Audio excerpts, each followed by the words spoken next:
Оттун тышындагын алсаң, тышына карап кетет дагы шак. Мына мен алганда бул ийилет мына. Оңой болот да.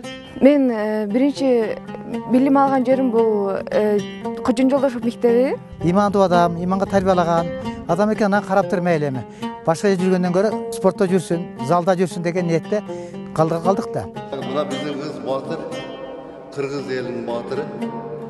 Bazı kariyerasını hem birinci başlap atат. Ушул мектептен окуп кеткен эжеңер болот, билесиңер. Өзгөчөлүгү башкалардан айырмаланып, ответственность аябай жакшы, айтканын убагында кылат ашыгы менен.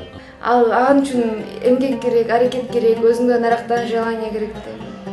Эгерде канча үстүрөк алып түшсөң берке.